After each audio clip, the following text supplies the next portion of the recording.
Hello, welcome to my Warlock rant, and this is going to be me ranting about my problems I dislike about Warlock. Warlock is still my favorite class in Destiny, but there's many issues that I see from design-wise and gameplay-wise, and especially when you compare them to the other classes, especially talking about the archetypical designs of these classes.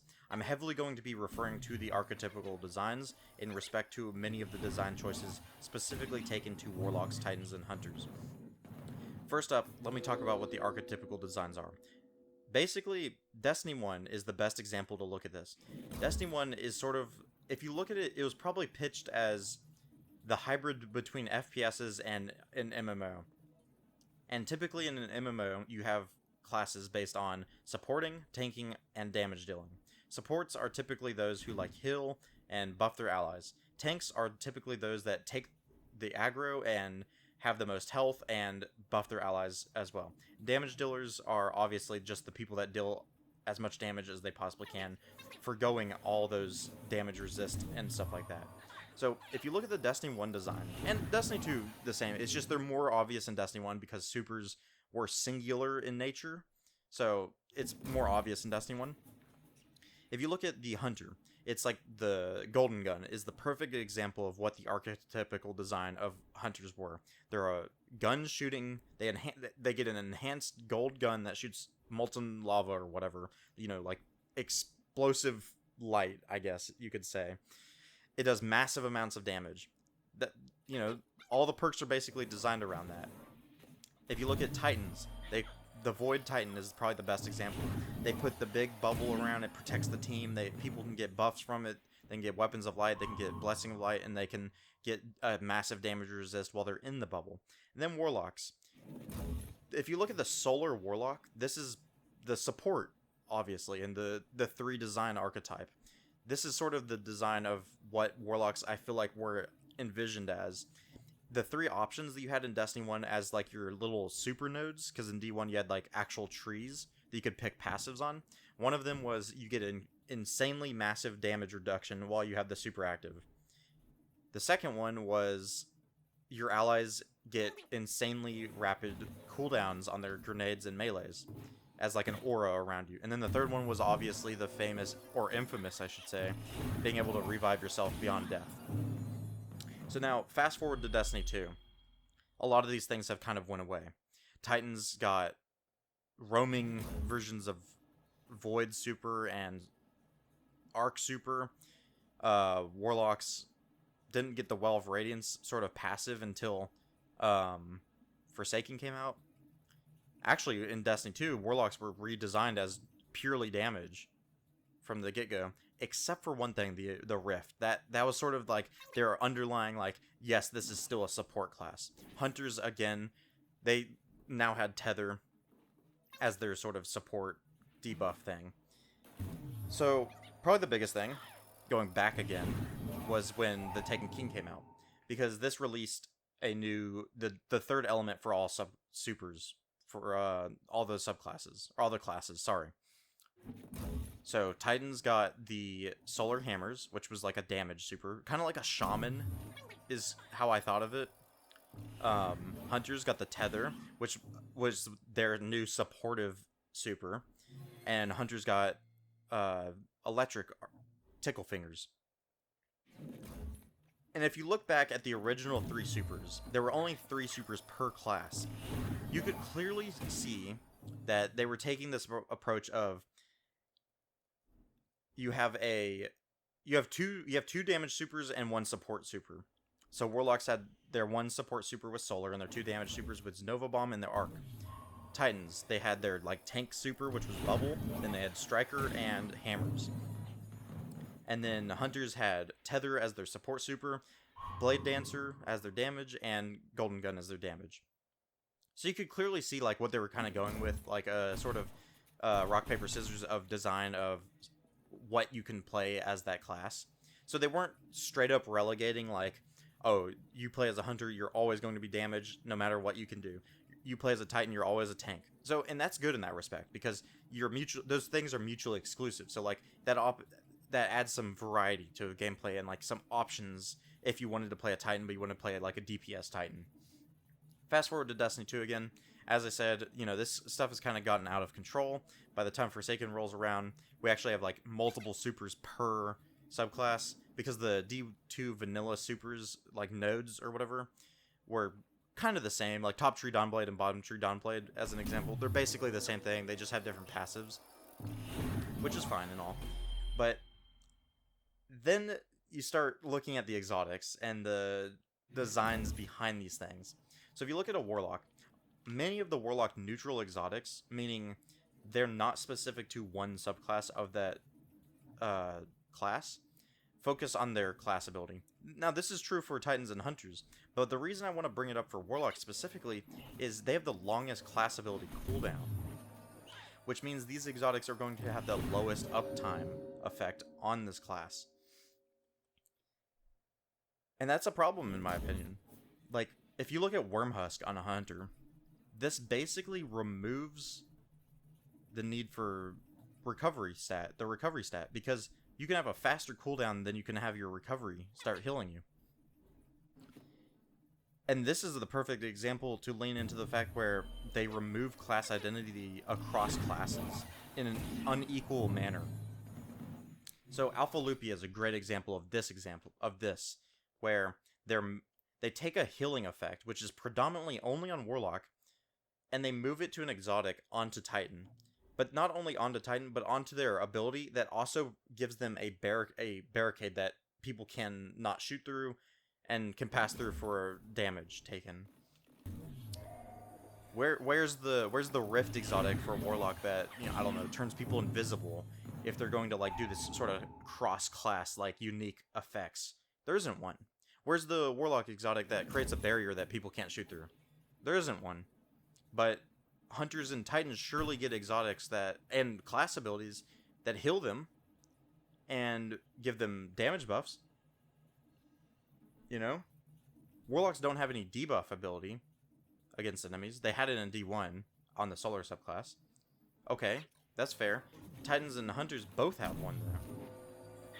So I don't really get it. Like, where's the equality as far as like buffs, debuffs, gameplay, like features, mechanics, as far as the classes? But, you know, the other classes surely get buffs. Hunters don't get buffs. They're the only class that doesn't get a buff. But all the Warlock buffs go to their entire team. Titans get damage buffs from Bubble. Basically, that's the only one. Again, it goes to their entire team. But again, these are supers, so these are kind of like specific cases. But the point I'm trying to make is like, okay, Hunters have invisibility. That's like holy to Hunters. Like, Hunters are the only way you get invisibility, or you use Rat King, basically. And, you know, that's good. Hunters should have something that is specific to their class that no other class has. Titans, they're focused on, like, melee, like, getting melee kills. They have shoulder charges, which are one-hit kills. But, you know, that's just, like, a melee ability, so I think they're more about, like, getting overshields. And then Warlocks are more about, like, healing your team. They have the healing grenade, they have the healing rift on every subclass gets the healing rift, obviously. You know, it's a class ability. But their strongest PvE like subclass, subtree block or whatever, is the healing one. It's focused around healing. You don't use Dawnblades in PvE because why would you do that when you can have another subclass, another class use their damage supers? You see what I'm saying? Like, a lot of the things that in the actual gameplay of the matter, it turns into Warlocks are just in a raid, for example, to use their healing abilities. So, like, in Master Vogue, this is a perfect example of, like, these are what your penultimum, like, utility to the team will be. Warlocks, it's either Stasis Turret or the healing. So, they debuff enemies by freezing them. Or they provide healing with the Well of Radiance and healing grenades and such like that. Hunters, not many people play Hunters in PvE. It's hard to, you know, in my experience of doing Master Vogue, it's been very hard to get find Hunters. Like, I'm not actively looking for them per se, but when you just invite people from LFG, you typically don't get Hunters. It's kind of interesting. But, you know, they got smoke bombs. That's really strong. That's maximum reload speed, which is basically what Lunafaction boots do. So that's an intrinsic, like, ability they have to their smoke bombs that turn you invisible. They give you the effect of Lunafaction boots. Titans, they have the mini barricade. Same thing as Lunafaction boots. I've said this for a long time, but Warlocks are basically just an exotic pair of boots, and that's why you bring them in the raids. Voltaglass is a little different because you actually use abilities, but even so, like, the Chaos Reach with Geomags does not compare to a Thunder Crash with Curus. So Titan has Warlocks beat out on damage front. They have them beat out on the buff front. The only thing they don't really have them beat out on is the reload, and that's why people bring Warlocks for Lunafaction votes. And the fact that, you know, if you're the one giving out the healing grenade, you can control when you get it so you can survive a little bit better as a Warlock. Okay, there's that. But what does the Warlock do that none of the other classes do? Empower? The Empowering Rift and the Empowering Melee? I guess, but how many people are running Empowering Rift? Like, that's not how people actually play the game. I would like to say that Warlocks are designed around charging their grenade, like consuming their grenade. But to say that, I would have to mention Controverse Hold. I would have to mention Getaway Artist. And those are basically the, like first off, there is no grenade charging on Arc without Getaway Artist. So that element on the Arc subclass is just kind of gone. It doesn't exist there. Stasis, it's the turret. Void, you need Controverse. Well, you don't need Controverse, but it's only on the top tree and the middle tree. But Controverse is basically, like, if you're going to do a build focused around that, you basically need Controverse for that thing. Solar, you have the healing grenade in middle tree, and then you have the flying on the top tree. So the Warlock's sort of holy aspect of their design is grenade consumption, similar to how hunters have invisibility. I would say that's like the thing that hunters have. It's like, or you could say it's like thrown melees, which is, again, it's the smoke bomb, but there's more range melees in the game than just on hunters. But that's like the holy, like, utility thing that hunters have. But then if you look at those, like, comparisons, bottom tree Void Hunter, grenade damage is extended, so grenade effects are longer, and the smoke bomb turns allies invisible. But these things synergize off of each other. Grenade damage gives you back smoke bomb energy, and smoke bombs give you back grenade energy. Warlock's bottom tree Void, you consume the grenade to get Devour. Then you have to maintain a kill every 10 seconds. Now, that may not sound like a lot, because it's not a lot in most content, but go into a Master Vogue, go into a GM Nightfall, and you're going to see that those 10 seconds are a lot more important. Top tree Void, it's basically pointless unless you're using Controverse on Warlock, because first off, it stops your super regen, because back in the day it used to drain your super to actually do this.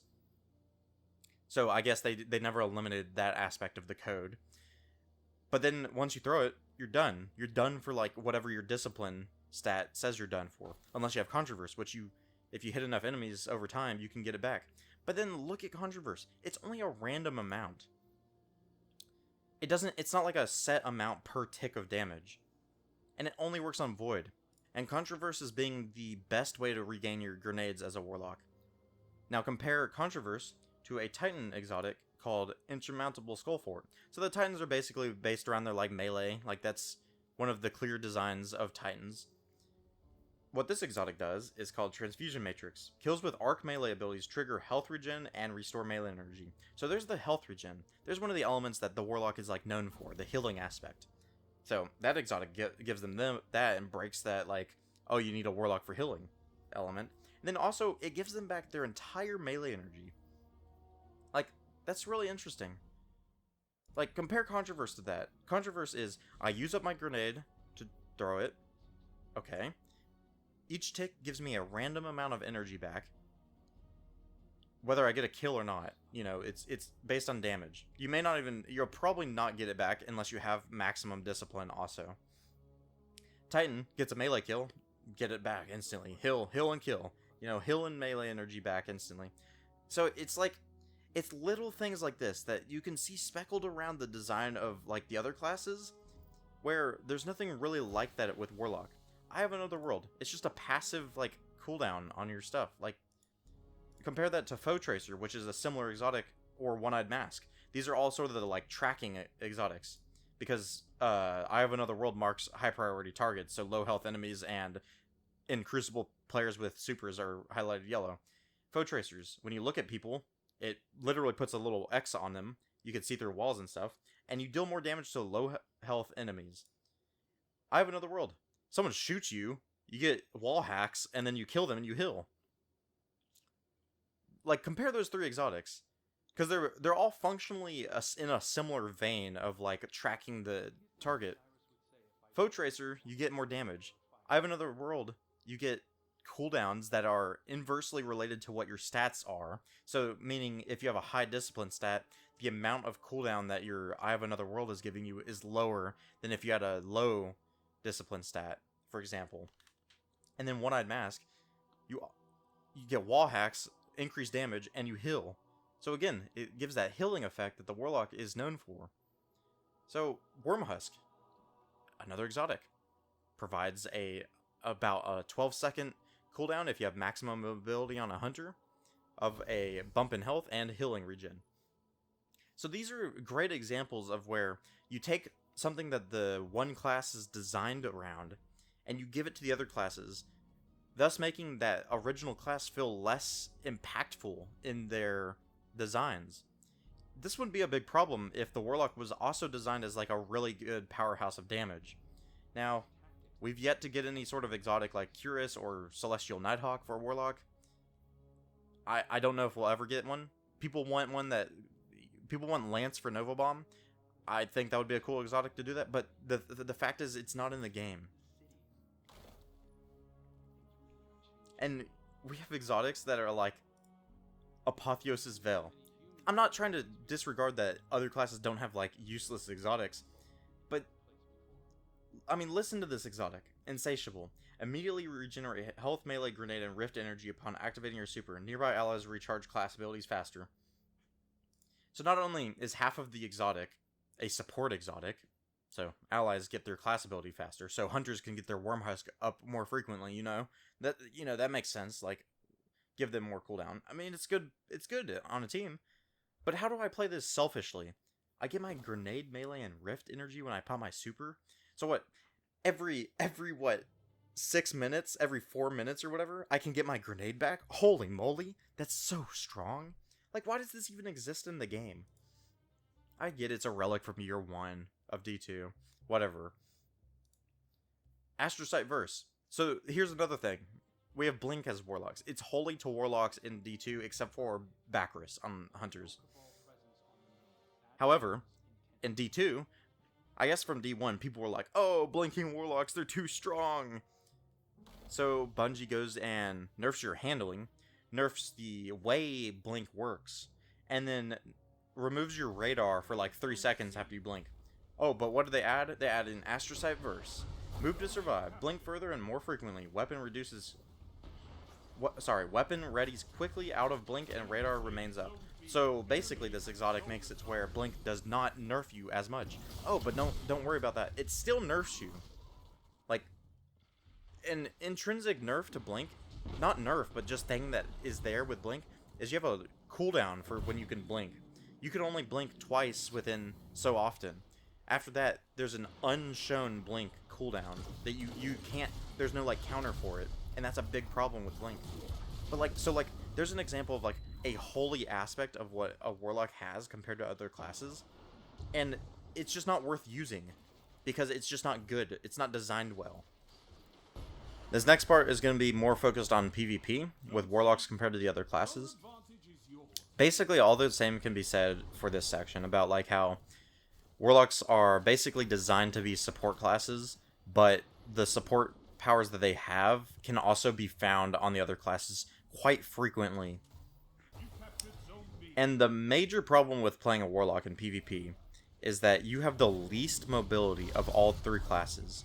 The only thing that Warlocks really have going for them is playing one specific subclass, which is Top Tree Dawnblade. Chaos Reach has seen a rise, but that's because of Geomags. That's because of a specific exotic tied to that, which they are nerfing. They are nerfing Icarus Dash, kind of. But the thing is, Icarus Dash has so much going for it that nobody really even cares to question the other stuff. So people looking from the outside in, they look at Icarus Dash and they're like, wow, that's so broken. Why would you play anything else? Well, it's like, well, maybe I want to play something else. Maybe I don't want to be restricted to playing this one specific way of playing, where I'm flying in the air using melees from a distance and stuff like that. And if you do, well, good luck, because you're giving up all your mobility. If you look at a hunter, they have multiple subclasses, sub-trees, or whatever you want to call them, nodes, that just passively give them increased sprint speed. Just increased sprint speed. Okay, that's unique to hunters. No other class gets that stuff without exotics. Then they can also put on stompies, which I don't know if that stacks particularly, but what I'm saying is, like, built into the class of the character, they just have increased sprint speed, increased sneak speed, better radar. Then they have the dodge, which doesn't lock you. It locks you in an animation, but you can move. But the whole point of the animation is that you're moving during it. They have smoke bombs, which reduce other player movement. They have invisibility, which takes them off radar. They can get their melee back when they do their dodge, if they're using that dodge, which in PvP is kind of an easy option to take, because reloading your weapon, you can just sit behind cover, reload it, and then you're good to go. Now, you know, that's clearly optional, so those things are mutually exclusive in that regard. Now let's look at Titans.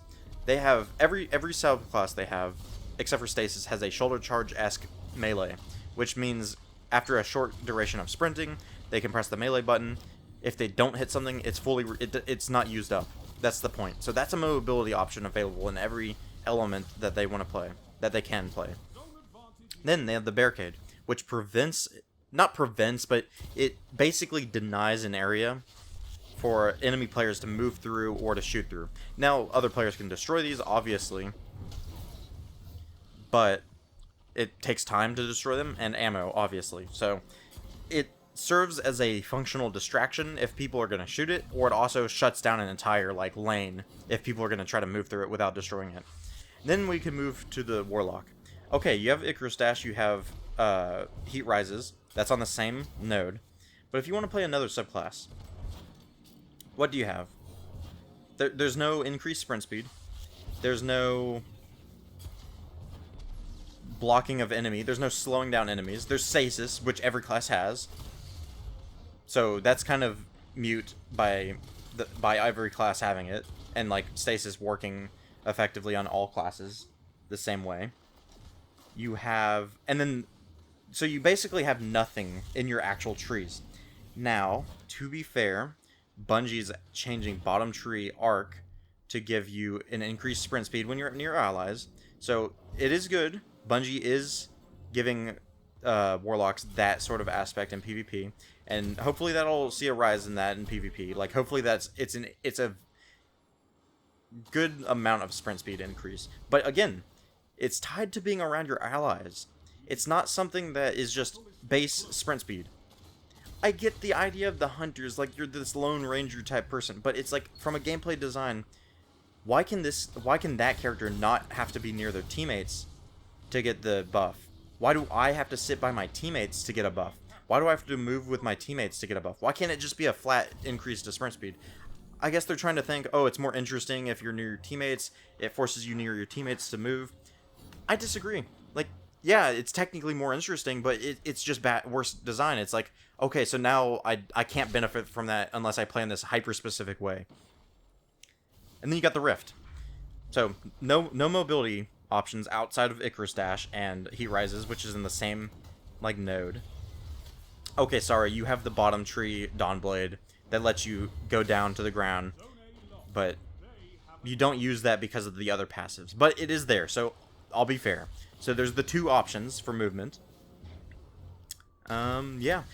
If you want to argue Blink, I guess, but I wouldn't consider that, because one, it's a jump, and every class gets a jump, and I'm not gonna sit here and try to make people argue, oh, I have the best jump, this has the best jump, or whatever. You're a fool. I'm not gonna sit here and say that. So I'm disregarding jumps for the most part. But then you look at the Rift, like I've been trying to get to this point. It doesn't block enemies, like it doesn't slow down enemies. It doesn't speed you up. It doesn't give you any sort of movement speed. And you actually lose the effect if you leave its area. Whereas, like, a Barricade, which is a deployable ability, you can still benefit from that when you're gone. You benefit from that as long as that is up, because it is either denying some territory, providing some cover for an ally to go behind, or something to akin to that. But a rift, it doesn't even heal you enough to survive a special ammo weapon. Like, you can be pushed up on a shotgun, and it's still a one-shot kill from that shotgun if they're in the optimal range. You can get sniped out of your rift. The overshield does not provide that much of a buff. The only thing in PvP is the empowering rift, because it's unique and easy to set up. While that is true about, like, with the ease, it also comes with the punishment of, like, it's in a stationary spot, a very small stationary spot. So what's the ultimate counter to an empowering rift? You can either wait it out or just go to a different area. If you're not there, a player can't kill you. So it's like the ultimate counter is to just leave. Oh, like, it's so obvious the problems here with the rift and mobility and stuff. There's no exotics that warlocks get. They get transversives, just like all the other classes get their sprint speed and movement exotics. There's no exotic that gives, like, there's nothing like Twilight Garrison in the game, where it's like, it just gives a warlock in a movement ability. Like, Titans keep saying they want Twilight Garrison, which, you know, no disrespect, I get it. I get why they want it. But warlocks kind of deserve a Twilight Garrison type exotic. We have the least amount of movement in the game possible. It's actually frustrating at some points, because you know that whatever you can do, a Titan and Hunter can do exactly the same thing, but better. Because weapons generally work the same way. And then Hunters on bottom tree Golden Gun specifically get... Oh, and top tree, I believe. I think both top and bottom Golden Gun get bonuses to, like, weapon handling and stuff. So they actually can do weapons better, and they have the most movement speed. Movement options available. It's just some things to think about that, like, it feels really weird. It's difficult to put into words. That's why there's many pauses, and this is a very long sort of topic I'm talking about, because it's not this, like, you can't just objectively say, like, oh, this is better, this is worse. It's something you have to describe with emotion. And I hope I've conveyed what the gist of my experience is as playing as a warlock. I can sum it up in these few words. Warlocks are basically relegated to playing a support class, and there's little option outside of that. In PvP, warlocks have the least amount of movement options available. While there is one that is very strong and perceived as very, very strong, that doesn't make it alright that you have none compared to the other two classes that have multiple options. Warlocks have few options to have the same amount of mobility as the other classes have more options to have more mobility. As I said before, it's something you have to express with more of a feeling rather than objective, like, okay, we're going to compare these, because these things aren't really comparable. You can't really compare a Titan to a Hunter or to a Warlock. And that's what I've been trying to convey. But here's the best example I can do it. Imagine a scenario where there's 3 exotics, one for each class, and they all basically do the same thing. They're all in the gloves, and they're all focused on returning grenade energy. If it were on the Hunter, it would be something akin to dodging near an enemy grants you grenade energy, and it would return all of your grenade energy instantly when you did a dodge, regardless of what dodge you're using. Titan would be like getting a grenade kill returns your grenade energy. Warlock would be like getting a grenade energy refunds a portion of your grenade. Can you see how the disparity in, like, design of that would be? I get it. That's the feeling I want people to take away from this video, is that it feels like warlocks are like a second class design.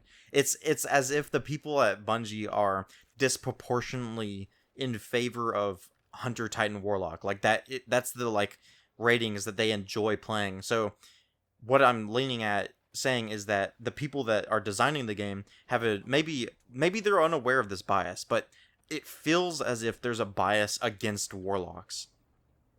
whether that's because of like the community and they're just reacting to like flashy abilities and stuff like that, or whatever. But that's definitely what it feels like, and that's the best way I can describe it in words without having to convey so many words.